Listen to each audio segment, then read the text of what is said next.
తెలిసింది. నిన్ననే మనందరం కూడా చూసాము.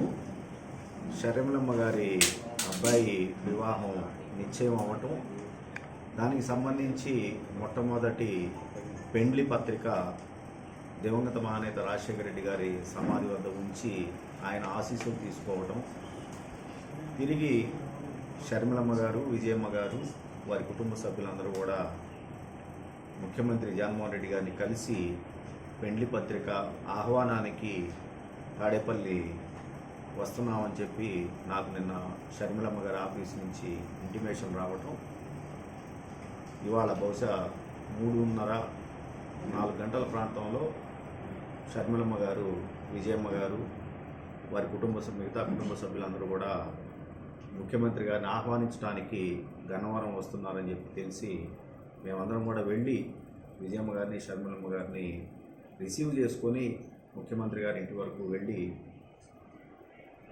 ఆ పెండ్లి పత్రిక ఆహ్వానం అయిన తర్వాత మళ్ళీ తిరిగి వాళ్ళందరినీ కూడా గన్నవరం ఎయిర్పోర్ట్ వరకు కూడా సాగనంపే కార్యక్రమానికి ఇవాళ మేము చేయటం జరుగుతుందని చెప్పి తెలియజేసుకుంటాం. షర్మిలమ్మ గారు కూడా దాని మీద చాలా క్లారిటీగా చెప్పడం జరిగింది. అది కూడా నేను కూడా చూశాను ప్రెస్లోనే. 2-3 రోజుల తర్వాత కాంగ్రెస్ పార్టీలో చేరిన 2-3 రోజుల తర్వాత పూర్తి వివరాలతోటి నేను బయటకు వస్తానని అమ్మ చెప్పడం కూడా చూశాను. కాబట్టి ఇది మాత్రం నాకు తెలిసినంత వరకు కూడా పూర్తిగా వివాహానికి సంబంధించినటువంటి ఆహ్వానానికి రావడం జరుగుతుందని చెప్పి నేను భావిస్తాను. నేను షర్మిలమ్మ గారితో పాటు వెళ్తామండి, విజయమ్మ గారితో పాటు వెళ్తాం, సీఎం వారితో పాటు వెళ్తాం. అనేది ఒక వాదన ఇప్పిస్తాం పార్టీ మారినప్పుడు, దాని మీద క్లారిటీ ఏంటండి? అంటే నేను ముందే చెప్పున్నానండి, షర్మిలమ్మ గారి బాటలో నేను నడుస్తాను అని. దానికి ప్రధాన కారణం మేమందరం కూడా కాంగ్రెస్ పార్టీ నుంచే వచ్చిన వాళ్ళం. ఇవాళ తిరిగి షర్మిలమ్మ గారు కాంగ్రెస్ పార్టీకి వెళ్తానని చెప్పేసి చెప్పటం, షర్మిలమ్మ గారు రేపు ఉదయం సోనియా గాంధీ గారి దగ్గర, రాహుల్ గాంధీ గారి దగ్గర, మల్లికార్జున ఖర్గే గారు అలాంటి పెద్దలందరి సమక్షంలో ఢిల్లీలో కాంగ్రెస్ పార్టీలో చేరుతున్నట్లుగా మనందరం కూడా వార్తల ద్వారా తెలుసుకుంటా ఉన్నాం. అది అయిన తర్వాత నేను కూడా షర్మిలమ్మ గారి సమక్షంలో ఆంధ్రప్రదేశ్లో కాంగ్రెస్ పార్టీలో చేరాలని చెప్పేసి భావిస్తున్నాను. తర్వాత రెండవది కాంగ్రెస్ పార్టీ అనేది మరి స్వతంత్రం రాకముందు నుంచి ఉన్నటువంటి పార్టీ భారతదేశంలో.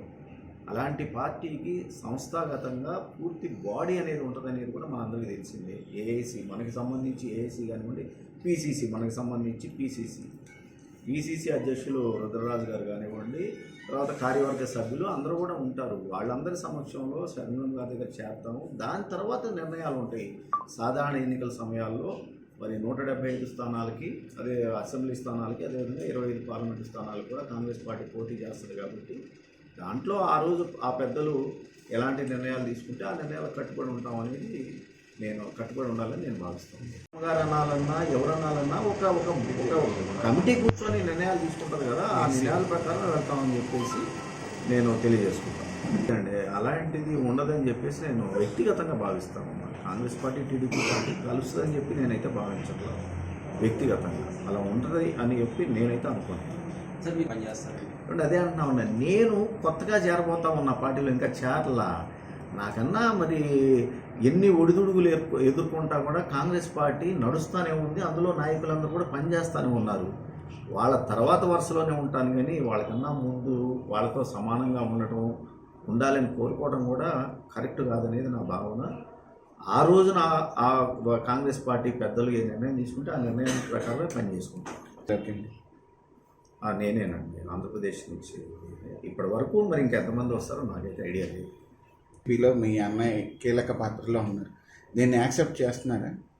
అంటే అన్నా తమ్ములు అనేది కుటుంబ వ్యవహారానికి సంబంధించి అంతే తప్ప ఒకే కుటుంబంలో ఎంతమంది రకరకాల పార్టీలో లేరండి. కాబట్టి పార్టీ అనేది వ్యక్తిగతము, బంధం అనేది అది కుటుంబ పరంగా వచ్చేది. కాబట్టి కుటుంబ బంధానికి గౌరవం ఇస్తాము, ఎవరి వ్యక్తిగత నిర్ణయాలకి వాళ్ళని కట్టుబడి ఉంటామని చెప్పి తెలియజేస్తాం. ఇంతకుముందే చెప్పానండి, మళ్ళీ తిరిగి వైఎస్ఆర్ కాంగ్రెస్ పార్టీకి వెళ్ళే పరిస్థితి అయితే నాకు లేదండి. నేను వెళ్ళను కూడా.